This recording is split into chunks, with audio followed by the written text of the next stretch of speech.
গতবার সরকারি পুজো অনুদানের দম্ভকে প্রত্যাখ্যান করা রানাঘাটের চারের পল্লী এবছর ৭৫তম বর্ষে ডাবল ইঞ্জিনের আবহে থিম দ্বাদশ জ্যোতির্লিঙ্গ। ভগবানের পুজোয় কোনো সরকারি খয়রাতির প্রয়োজন হয় না, ভক্তের অগাধ বিশ্বাস আর নিষ্ঠাই যথেষ্ট।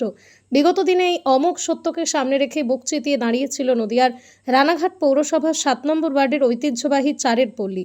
তৎকালীন শাসক দলের অনুদান ফিরিয়ে দেওয়া এবং প্রতিমার পাশে রাজনৈতিক নেতাদের ব্যানার টাঙানোর ফতোয়াকে বুড়ো আঙুল দেখানোর সেই দুঃসাহসিক ইতিহাস আজও নদিয়াবাসীর মনে উজ্জ্বল।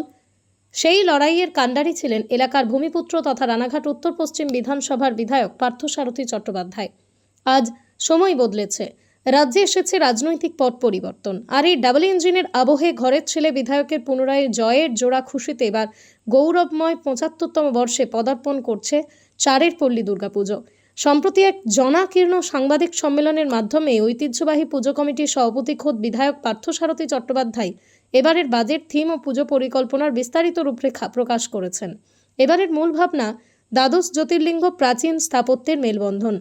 ডিজে আলোর কান ফাটানো আওয়াজ কিংবা কৃত্রিম চাকচিক্য নয়, চারের পল্লী এবারের মূল লক্ষ্য মণ্ডপ জুড়ে এক পরম আধ্যাত্মিক ও পবিত্র পরিবেশ সৃষ্টি করা। থিম এবারের পুজোর মূল আকর্ষণ ভারতের দ্বাদশ জ্যোতির্লিঙ্গ স্থাপত্য শৈলী। মণ্ডপ সজ্জায় ভারতের বিভিন্ন প্রাচীন ও ঐতিহ্যবাহী মন্দিরের নিখুঁত প্রতিরূপ ফুটিয়ে তোলা হবে। দর্শনার্থীরা মণ্ডপে প্রবেশ করলেই যেন এক প্রাচীন শান্ত ভক্তিপূর্ণ তীর্থক্ষেত্রে ভ্রমণের অনুভূতি পান, সেইভাবেই রূপায়িত হচ্ছে সমগ্র প্রাঙ্গণ। ঐতিহ্যের প্রত্যাবর্তন, নাটক, আগমনীয় গুণীজন সংবর্ধনা। ৭৪ বছরের লড়াই পার করে ৭৫ বছরে এসে চারের পল্লী তার শিকড়কে আরও শক্ত করে আঁকড়ে ধরছে। হারানো নাটকের মঞ্চায়ন, বহু বছর পর চারের পল্লীর মণ্ডপে আবারও ফিরে আসছে বাংলার সেই ঐতিহ্যবাহী নাটক।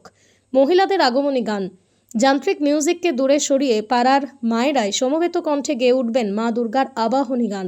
পুরোহিত শাস্ত্রজ্ঞদের সংবর্ধনা, যারা বছরের পর বছর ধরে সনাতনী হিন্দু শাস্ত্র বৈদিক প্রথা মেনে নিষ্ঠা ভরে পৌরাহিত্য করে আসছেন। পুজো কমিটির পক্ষ থেকে সেই সব শ্রদ্ধেয় পুরোহিত শাস্ত্রজ্ঞদের বিশেষ সংবর্ধনা জানানো হবে। সরকারি নির্দেশিকা উদ্বোধনের দিনক্ষণ পুজো কমিটির পক্ষ থেকে জানানো হয়েছে মহালয়ার ঠিক পরের দিন অর্থাৎ প্রতিপদ অথবা দ্বিতীয়ার মণ্ডপ দর্শনার্থীদের জন্য আনুষ্ঠানিকভাবে খুলে দেওয়ার সম্ভাবনা রয়েছে। এই প্রসঙ্গে সভাপতি তথা বিধায়ক পার্থসারথী চট্টোপাধ্যায় জানান, নতুন সরকারের পক্ষ থেকে দুর্গাপুজো সংক্রান্ত সহযোগিতা বা পুজো পরিচালনার নিয়মাবলীর চূড়ান্ত পর্যালোচনা এখনও আসেনি। চারের পল্লীর স্পষ্ট বার্তা, আড়ম্বর বা লোক দেখানো জাঁকজমক চারের পল্লীর পরিচয় নয়, বিশ্বাস, ঐতিহ্য, পরম্পরাকে পাথেয় করে নিষ্ঠাভাবে মায়ের আরাধনাই আমাদের মূল বৈশিষ্ট্য। ৭৫তম বর্ষের এই পুজো যে এবার গোটা নদিয়ার অন্যতম প্রধান আকর্ষণ হতে চলেছে তা বলাই বাহুল্য।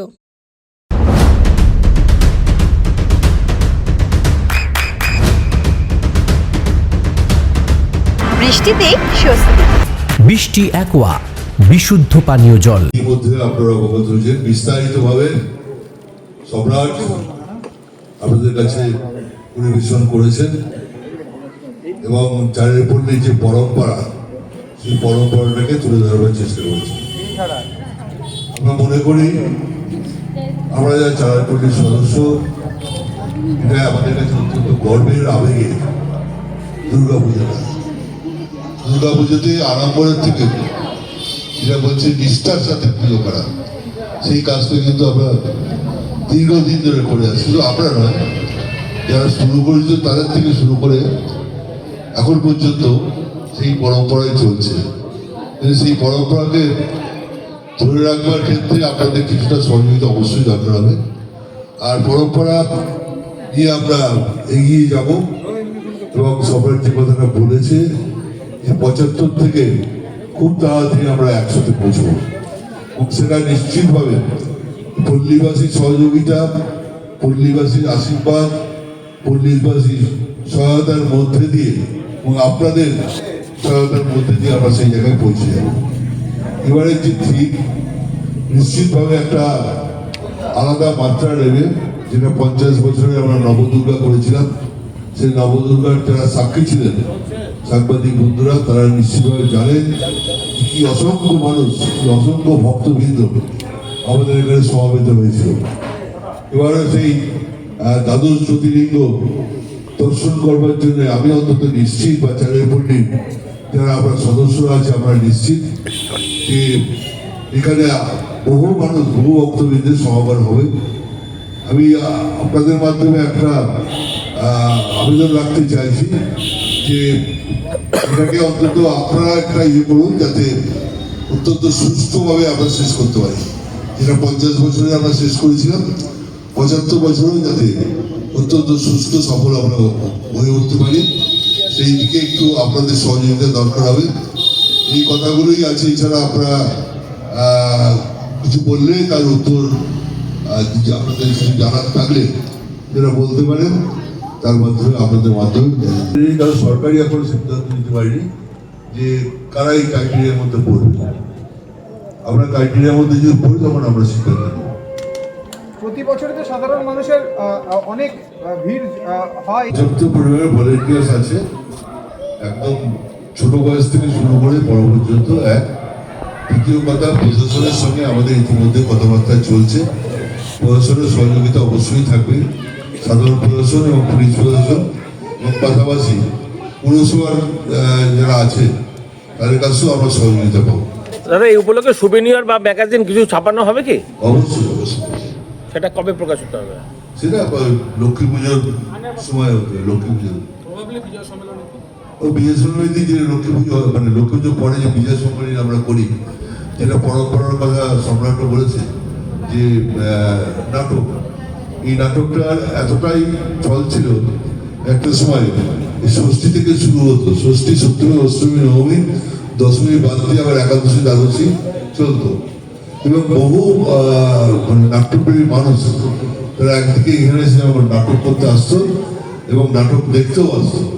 তো সেই পরম্পরাটা পুরোটা না ধরে রাখলেও আমরা একদিন ওই বিজয় সম্মেলনী সামনে রেখে নাট্য উৎসব করবো। উদ্বোধনের চমকের এই মুহূর্তে সম্রাট তো বলেছে ক্রমশ প্রকাশ্য। আজকে তো একটা চমক দেখলেন জ্যোতির্লিঙ্গে, এরপরে আবার দেখাবো। অনেক ক্ষেত্রে দেখা যায় রাজ্য সরকার চিন্তা ভাবনা বলতে আমি তো বললাম যে রাজ্য সরকার এখনো এই ব্যাপারে কোনো সিদ্ধান্ত নেয়নি। এক, দ্বিতীয় বিষয় হচ্ছে নিশ্চিতভাবে 75 বছরের পুজো আমাদের একটা চমক রাখবো। এই চমকটা এক্ষুনি আপনাদের সামনে তুলে ধরতে পারছি না, একটা সারপ্রাইজ থাকুক, আপনাদেরও ভালো লাগবে, আমাদেরও তখন জানাতে ভালো লাগবে। মেতে উঠি নতুন পরিধানের মধ্যে দিয়ে, যারা দুস্থ মানুষ তাদের পরিধান হয়তো অনেক সময় জোরে না, সেই জন্যেই তাদেরকে উৎসাহিত করবার জন্য আমরা এই বস্ত্র বিতরণটা রাখি। প্রসঙ্গ নয় বা দুর্গোৎসব প্রসঙ্গ নয়, অত্যন্ত একটা গুরুত্বপূর্ণ প্রসঙ্গ আমি উত্থাপন করার চেষ্টা করছি যে রানাঘাটের মানুষের স্বার্থে রানাঘাটে পিপলস কোঅপারেটিভ ব্যাংক, যেটা নিয়ে একটু বিতর্কিত জায়গা তৈরি হয়েছিল, আমি আপনাদেরকে আশ্বস্ত করছি যে বিতর্কটা তৈরি হয়েছিল, বিতর্ক অবসান হয়ে গেছে। 3 জন ডিগনিটারিজ তারা রিজাইন করেছিলেন, আজকেই তাদের জায়গায় সমাবর্তিত করে চেয়ারম্যান, ভাইস চেয়ারম্যান এবং সম্পাদক অলরেডি যারা এসে গেছে। কাজে একদম নিশ্চিন্তে থাকুন, এবং আমি বলবো আপনারা এই ব্যাপারে রানাঘাটের মানুষের স্বার্থে আপনারা এটাকে ভালো করে প্রচার করুন। যে এটা অনেকেই বলছিল যে পিপুলস বন্ধ হয়ে টাকা তোলা যাবে না, টাকা তোলা যাবে না, এই জায়গাটা যদি বন্ধ করেন টাকা তোলা যাবে না, এই জায়গাটা কিন্তু আপনাদেরকে অত্যন্ত গুরুত্ব সহকারে এই বিষয়টাকে তুলে ধরতে হবে। নাম বলতে চেয়ারম্যান হিসেবে নিযুক্ত হয়েছেন আমাদের মিলন চট্টোপাধ্যায়, মিলন সরকার, আর আমাদের ভাইস চেয়ারম্যান হিসেবে মনোনীত হয়েছেন কি মনোনীত মিলন সরকার সম্পাদক, আর চেয়ারম্যান হচ্ছেন মিলন চ্যাটার্জি। আপনার সন্তানের উজ্জ্বল ভবিষ্যতের সঠিক দিশা JRS public school. JRS public school, যেখানে শিক্ষা এবং আনন্দ একসাথে। JRS Public School has an excellent team of teachers for the holistic development of your child.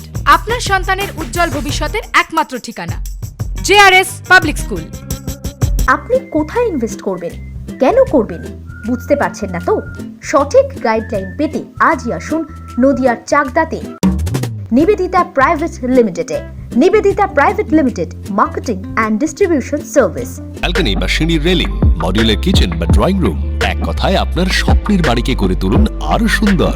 Chakdah ply centre, gorgeous look বা কোয়ালিটি সবে 3 number 1 Chakdah ply centre. Chakdah ply centre, KBM Chakdah Nadia. হোমওয়ার্কটা করেছো? হ্যাঁ sir. এ বাবা, ভুল করেছো কেন? চোখে কেমন ঝাপসা দেখছি, লিখতে আর পড়তে খুব সমস্যা হচ্ছে। চাকদার মডার্ন অপটিক্স থেকে ভালো চোখের ডাক্তার দেখিয়ে নাও। প্রতিদিন প্রকৃত চোখের ডাক্তার ও দৃষ্টি বিশেষজ্ঞ মডার্ন অপটিক্স চাকদহে। চাকদা অ্যালুমিনিয়াম সেন্টার, প্লাই, কাঁচ, laminates, kitchen fittings, door lock, window ও অ্যালুমিনিয়ামের খুচরো ও পাইকারি বিক্রেতা। চাকদা অ্যালুমিনিয়াম সেন্টার, পূর্ব লালপুর 50 নম্বর রেলগেটের পাশে, চাকদা নদিয়া। নদিয়া জেলার সবথেকে বড় বিল্ডার্স চাকদার মা মনসা বিল্ডার্স, রড ও সিমেন্টের পাইকারি ও খুচরো বিক্রেতা। মা মনসা বিল্ডার্স, পদ্মবিলা, চাকদা নদিয়া। রুম রে মাত্র 1500 টাকা থেকে স্টার, খাওয়া দাওয়া রিজনেবল প্রাইস। নদিয়ার একমাত্র 3 স্টার ক্যাটাগরি হোটেল NB সোনার বাংলা হোটেল, কল্যাণী এইমসের ঠিক উল্টো দিকে, কল্যাণী নদিয়া। নদিয়ার একমাত্র অথরাইজড ডিস্ট্রিবিউটর ঘোষ কমিউনিকেশন, থানার মোড়,